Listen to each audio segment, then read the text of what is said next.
I'd like to personally revoke every time that I've said that I've found the best book of 2018 prior to today, because today I have found the best book of 2018, and y'all can cite me on that.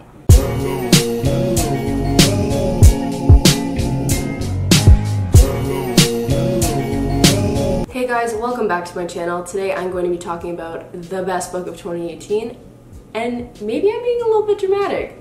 I don't care, because this book is fucking insane and I'm so excited to talk about it. Also, I know my hair looks like a poodle if a poodle got stuck in a blender. We're gonna go with it because this book is the fucking bomb. Alright, so the book that I'm talking about today is called Behind Her Eyes. This is by Sarah Pinborough. If the name is sounding slightly familiar, she's the same girl who wrote I Was Dead for 13 Minutes and I Want to Know Why. If you're wondering, Casey, why do you not have a physical copy of this book? It's because I've given it to a friend because, honestly, I'm shook and I need everybody else to be shook with me. To be completely honest, I actually have filmed this video before. I filmed it 2 days ago and the video was 40 minutes long and the file corrupted. So here I am, we're back at it again, and I'm gonna try to the best of my ability, just do a really sound review of this because the book deserves it. With that in mind, I did take a lot of notes, which means if I'm starting to look down like this, that means I'm looking at my notes. So please don't kill me. I have a terrible memory. I literally have the memory retention level of a goldfish, so we're just gonna have to deal with it.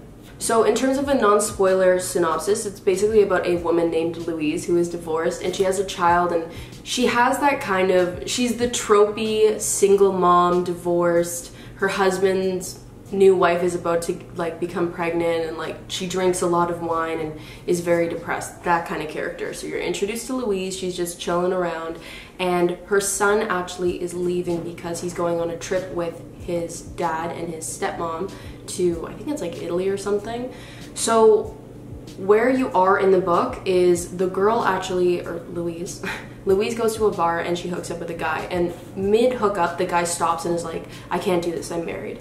Turns out that he's her new boss that she finds out about the next week, and after that she actually runs into his wife and they become friends, and the whole thing, I mean, from that alone sounds like it's just gonna get pretty fucking juicy, and goddamn, it is. I don't want to say anything else apart from that because honestly God, I do not want to ruin this for anybody. Please, if you are watching this video, if I could personally buy everyone who watches this video a copy of this book and send it to them, I would. This book is that fucking good. But getting into the, I guess, list of reasons why I liked it so much, this book was crazy, like batshit cuckoo bananas fucking crazy. I don't know how she thought of all this shit, but here we are, and it's incredible and so slept on. I've literally, like, I'd never heard of this book apart from when I just like, I liked 13 Minutes, so I was like, okay, I just said like 4 times. Someone's gonna fucking comment that. It was completely wild from start to finish. You genuinely have no fucking clue what is going on the entire time. Like, and because of that, it's one of those books where you start it and you just physically cannot close it until you finish because you're just like, page after page, you're like, God damn, I still have no fucking clue what's going on. Am I missing something? Like, it's so good. An element in the book is that there are multiple POVs, and I love that about it. And what I liked about it so much in this book versus others is Sarah Pinborough knows how to fucking write a double POV. Can I tell you that? She is so good at it. Sometimes, I don't know if it's just me, but sometimes with other books, I'll find that the multiple POVs get repetitive. You'll just have the same characters experiencing the same thing and their perspective doesn't really change anything, and you're just stuck in this standstill for like 200 pages because there's 2 people explaining the same thing 100 pages each. Instead, Sarah Pinborough, each POV was crucial. You could see that Louise's POV was important, as well as, I forget her name, give me a second. Okay, her name is Adele. So between Louise and Adele's POVs, you're getting something different every single time, and it's crucial to the plot, it's crucial to the story. As well, it moves the plot actually a lot faster, and considering that the book towards the end doesn't necessarily get confusing, but the POVs, it actually didn't complicate it any further. It actually made it a lot easier for the reader to follow along. This book was a very, very easy read. Like, if you're the type of person that doesn't like to read outside of YA because you just find it not as easy flowing or whatever, this isn't a YA book, but trust me, you will still enjoy this because it is just such an easy read. Of course, going with that, the pacing is great on this, but I will this is where I'm a little bit conflicted, because when I was going to get this book, I saw a review and I read the first couple sentences and realized that something very fucked was coming. I didn't know what it was going to be, but I knew the general idea of what kind, like, it's hard to explain without giving a spoiler in itself. But the story wasn't spoiled at all for me, but I knew that it was going to take a fucking crazy turn. That still didn't actually ruin the book for me. I had no fucking clue what the ending was going to be, and I was still just as surprised. Though because of that, I almost don't want to say something like that in the spoiler review, because this is where I'm conflicted, because the person posted the review as like a warning to be like, if you guys aren't into this kind of shit, this is where it goes. But I find that, I don't know, it's definitely a love it or hate it kind of ending, because I noticed when I searched to see what other people thought after the fact, people were like, do you love it or do you hate it? It's like, how do you hate it? I thought it was great. It is definitely, it's out of the box, that's what I'll say. It goes completely out of the box, and you kind of have to be, you can't look at it, what's the word? You can't be literal about the ending. That's probably the best way to explain it. You just gotta let the ending happen and just be like, whoa, like ride that wave of shock and just surprise. And I don't know, when I read a book, especially a thriller, my main thing is I want to be surprised, and I want the ending and everything to kind of tie together and at least make sense. Some people like it to be a lot more literal and real life, which is fair enough. So people like that might not like this book, but I just found it was everything I've been dying for in a thriller. Like, goddamn, it was so good. This goes without saying, but if you liked I Was Dead for 13 Minutes and now want to know why, if you like Bad Girls with Perfect Faces, if you liked, what's the other one? Suicide Notes from Beautiful Girls, you will love this book. If you like any kind of thriller, you will adore this. It's incredible. So moving on from there, I feel like I really can't talk about the book anymore without giving spoilers. I'm really sorry. I hope that this non-spoiler section was long enough for you guys, but please, if you are even 0.5% of you are thinking to get this book, go get it. It's incredible. It's so good. Alright, so now we're gonna move into the synopsis that is full of spoilers. So if you want to read the book, don't watch this part. This is for people who don't want to read the book but want to still understand what's going on when I go into the spoiler section of like my critique or review or whatever. So there's going to literally be nothing but spoilers in this section, so if you want to read it, just click out now. Also, because this book is very confusing to kind of jot down notes, I may forget a few minor things if you guys have read this book and are like, ah, she forgot that. Also, I'm probably going to be looking down like this probably the entire time, so please don't kill me, but let's just get into it. Okay, so Louise obviously meets that guy at the bar and they hook up. She stops in the middle. We all know that part. So what actually happens is when she runs into the wife, they actually become friends. Like, the wife goes to these extreme measures to keep up their friendship and convinces her to grab lunch, and as it's kind of going forward and Louise is like, I don't really feel like I should be friends with Adele, but Adele is so nice and I feel like Adele doesn't have many friends. On top of that, Adele was like, I'm gonna buy you a gym membership, we're gonna get you off smoking. She was basically doing all of these really great things that were not normal for Louise, and Louise was like, well, I can't say no, like I feel bad for her and I'm getting so much out of it. So throughout their friendship, Louise stops smoking, she loses a ton of weight, and in your head, you're just kind of like, what the hell's going on here? And from Louise's POV, you know that somehow Louise knows that they hooked up, which immediately poses a question because Louise wasn't there when they hooked up and nobody else was there that Louise would have known. So already you have that thought in your mind. How the hell does she know that they even hooked up and that he cheated? So as Louise is becoming friends with Adele, Louise also starts a sexual relationship with the guy, which, hold on, I'm gonna figure out his name. Okay, his name's David. So David and Louise start a sexual relationship and he starts coming over to her house because, remember, her son is away on vacation. And so basically Louise is sleeping with David while she's friends with David's wife. So it's a lot of things going on. Louise only has one friend in her life apart from like her son, and her friend is actually someone who like cheated on her husband all of the time and was like, oh, it's fine, like it's social cheating or something. But even Louise's friend is like, dude, this is fucked, like you can't keep this going. But Louise just continued doing it because, remember, she's in a tough place. She hasn't really experienced desire or anything like that before, or in a while, I mean. And on top of that, Louise is like a poppin' friend. Like, why would she get rid of her? So throughout the book, this is where I'm really going to start looking at my notes, I'm really sorry. You learn more about the wife's past and how she came from a lot of money, but her parents actually died in a fire a while ago. And the weird thing about it is that Louise was actually in the house when it happened, but she didn't wake up, and she also didn't even know about, she was just asleep, but apparently just didn't wake up or die, because her now husband David, who was her boyfriend at the time, was conveniently there in the middle of the night. Like, he was apparently just walking by the house and was able to save just Louise. So right there already, that's shady as hell, and you kind of start to wonder, like, what's going on here? From there, Adele was always kind of flighty and weird, so they actually put her in a mental ward, I believe, or some sort of hospital after the fire while David went away to university. But the weird thing was that David had convinced Adele to put all of her inheritance, because her family was like money, like old money, put all of her inheritance in David's name while he went to university, because he was the more stable one or something. He was able to convince her, and as she was in the ward, she became friends with a boy, and the boy's name, oh my god, this is terrible. I'm gonna figure out his name in a sec. Okay, I can't find his name right now, so we're just gonna call him Tim. So she meets Tim and they become friends, and Tim has a problem with sleeping. He just isn't able to sleep properly, and this is the same problem, keep in mind, that Louise has. So Adele is actually able to show him how to control his dreams, which it kind of sounds weird. It gets a little, in that area I was kind of like, what is going on here?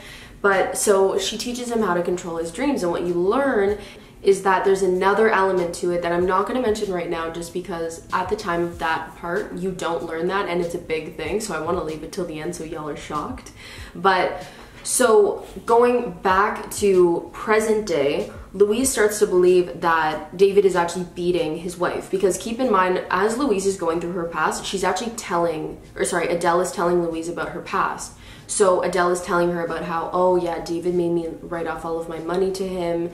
David didn't really like Tim that much. On top of that, Louise had actually pulled up to a lunch or something and had a bruise on her eye, and Louise was kind of like, yo, what's going on here? So she's convinced at this point that David is actually beating Adele. With this in mind, she actually starts to do some digging, and she's trying to figure out what's going on. I can't really remember what happens at this point definitively, because I read this book literally 2.5 weeks ago, but at some point David finds out what's going on. I believe Louise let it slip, and David freaks the fuck. Yes, it was. Okay, so what happened was Louise had called, she had done something where the gym membership place that both Louise and Adele, or sorry, I keep calling Adele Louise. Adele had made it so that the gym place actually called the house while David was home, and David was like, wait, what do you mean that there's like a membership for Adele? Like, what's going on here? And Louise was like, oh, that's my friend, what's the issue? And David flips, because he's like, why the fuck is Adele friends with my wife as she's sleeping with me? So he goes and breaks it off with her and tells her she's fucking crazy. She is, Louise at this point is still convinced that David is beating his wife, so she actually sneaks into his office and is looking through all of his shit, trying to figure out what's going on, because David's a psychiatrist, and apparently Louise is actually like his wife, but also his patient. Like, he medicates her and stuff. So Louise is convinced that he's over-medicating her to keep her silent and stuff like that, and is beating her. But when he goes into the files, or when she goes into the files, she realizes that there's not really much on it, but she does find a name. So she goes through, finds the name, and she actually goes to the town that the woman was from and finds out that they had actually moved a ton in the past couple of years, and it was actually because of Louise. It turns out that this is the flower shop incident that's mentioned numerous times in the book, and the woman explains that she worked at a flower shop, and I believe Louise worked there too, and the other woman was actually just friends with David. They weren't sleeping together, they were just friends. And one night, randomly, Louise pulls up to this girl's house with her cat, and as the woman is looking for her cat in her house, the cat meows from outside, and she opens the door, and Louise is in the middle of the road and stomps on the cat with her high heel.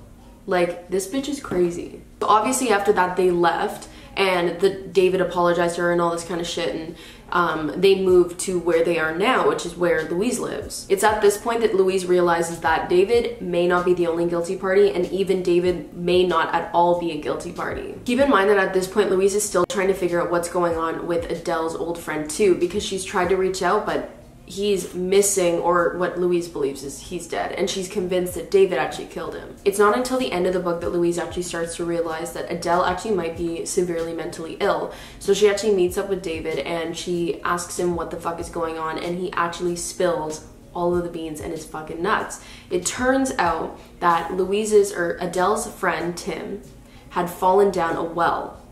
And the issue with everything, a well on the estate property, the estate that had kind of burnt down, but they still kept it, they just fixed it, but they've never been to the estate since. And the reason why is because Tim's body is at the bottom of the well, but it's not just Tim's body. It turns out that Adele, as just like a good luck charm, used to wear what's his name's watch, David's watch, but it was loose on her, and when Tim fell, somehow that watch ended up at the bottom of the well too. And Louise says that it was something like they were like just chilling and hanging out, and like he fell down there. So that's where you start to realize like what the fuck is going on. Like, I don't even know what's going on, and let alone Louise is shocked as hell, and she gets really concerned, and more so even gets concerned for Adele, because Louise and David when they were all figuring this out, Louise gets a text from Adele, and I can't remember explicitly what it was, but it was basically her saying like, I'm gonna kill myself. So Louise books it over to the house and sees the house in flames and all of the doors are locked. So this is where it's gonna get a little bit confusing, and I wanted to save this bit till now just so there's a little bit of suspense in this synopsis. But so the extra power that I was talking to you about when they were able to control their dreams is they're also able to actually leave their bodies and see things that they don't see. This is how Louise had known that David had cheated on her, Adele knew that David had cheated on her, because basically what happens is their body goes limp, and it almost looks like they're having a, Louise had actually caught Adele doing this, and she thought that Adele was overdosing on drugs, but it turned out that she was just, what would I even call that? We're just gonna call it teleporting. It's not really teleporting because your body's still here. It's just her spirit was gone, and she's able to like go wherever she wants and see what's going on. So she finds out after that not only did oh my gosh, what's her name? Adele had the ability, but Tim also had the ability, and that's how they became such good friends. And on top of that, Louise has the ability. So Louise only knew about the ability after Adele actually taught her, and Adele had actually taught Tim about it too. And the common thread through all of them was that they all had issues with sleeping, like they had really bad sleep patterns, so that's how they were able to control their dreams and blah, blah, blah, blah, blah.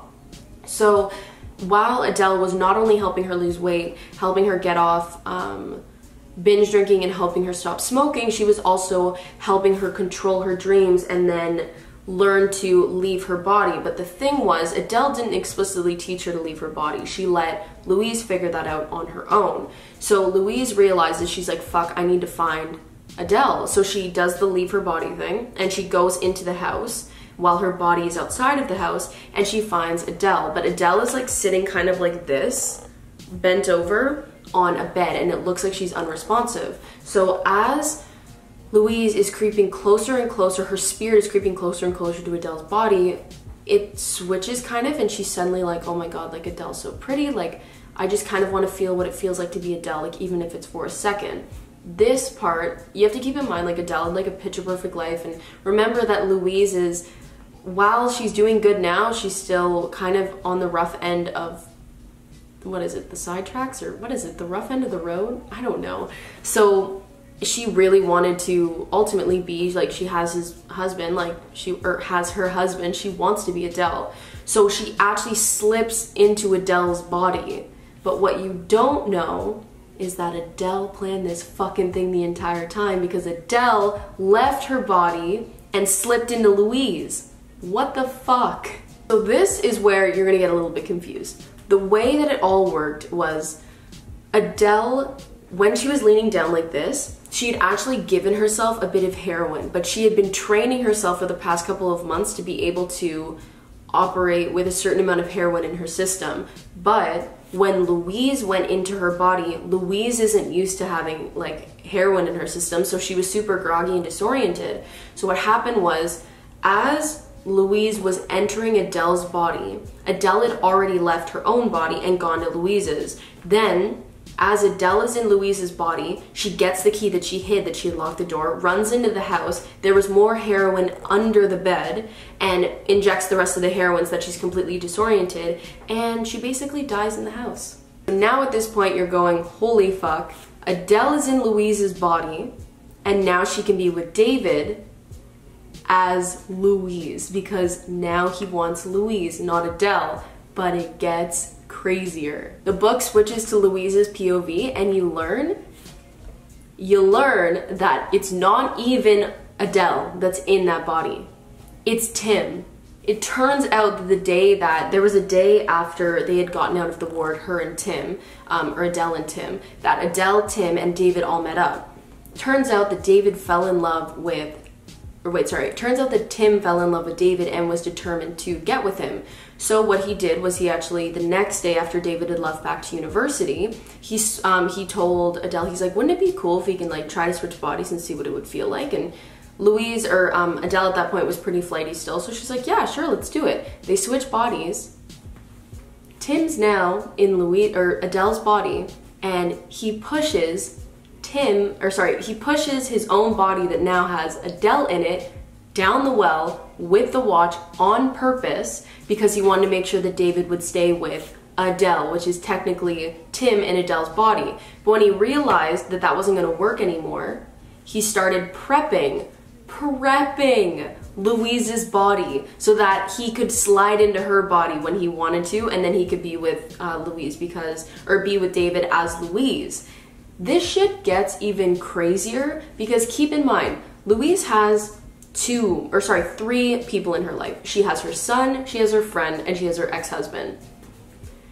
As Tim is in Louise's body, keep in mind, Louise and Adele are both dead now, and Tim is in Louise's body. It ends with David, David, Louise, but Tim is in Louise's body. We're just gonna say Tim in Louise's body, and Louise's actual son. And what you know now is that Tim in Louise's body actually told her friend's husband that her friend had been cheating. So now that girl is out of the picture. Now there's two people left, just the son and the ex-husband. And it's alluded, he literally says something like, it'll be very easy to get both of them out once I wipe out that kid. He's gonna kill the kid! But David doesn't even know. Like, he literally thinks he's with Louise, but instead he's with Tim. Like, holy shit. Moving on from the synopsis, I'm just gonna quickly talk about the things I liked about this book, because I'm sure most of you guys are like, okay sis, we get it. The book's crazy. Get on. I personally thought that the whole gym membership thing and helping her with smoking and stuff, I genuinely thought that was just Louise. I thought Louise was just a fucking Adele was just a crazy bitch who was like, if my husband is going to cheat on me with someone, she has to be high caliber. That's genuinely what I thought. I'm like, she's probably like just cuckoo bananas and wants to make sure that her husband is only cheating with the best or whatever. Throughout the book, I knew the wife was a bad egg, but the paranormal element to it, and Tim, I did not know that Tim was gonna matter that much in the story. Like, I'm still shook.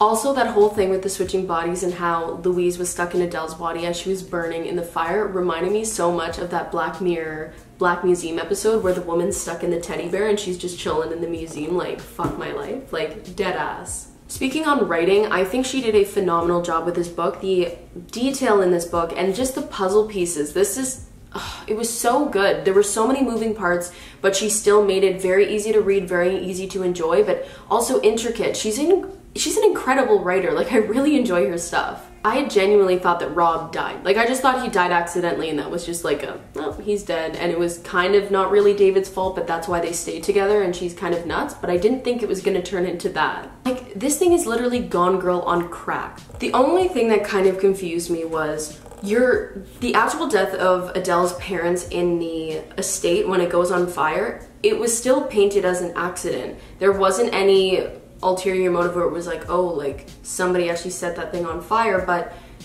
the only thing that confuses me is the fact that the police, when they were at Adele and David's house after Adele's body, which had actually been Louise and Adele's body, had been found, they noticed that it was arson, but they said something along the lines that it was the same arson that was in the parents' house, which was confusing because it's like, I thought that wasn't arson. Or maybe I read too much into it, but if any of you guys have read that book and caught that too, what does that mean? Does that mean that somebody actually purposely put that fire? I don't understand the motivations of putting it there, but yeah. As I mentioned before, I feel like to truly enjoy this book, you just have to accept that shit's gonna go batshit crazy in a paranormal sense, and that's just the best way that you're gonna enjoy it, or you just won't.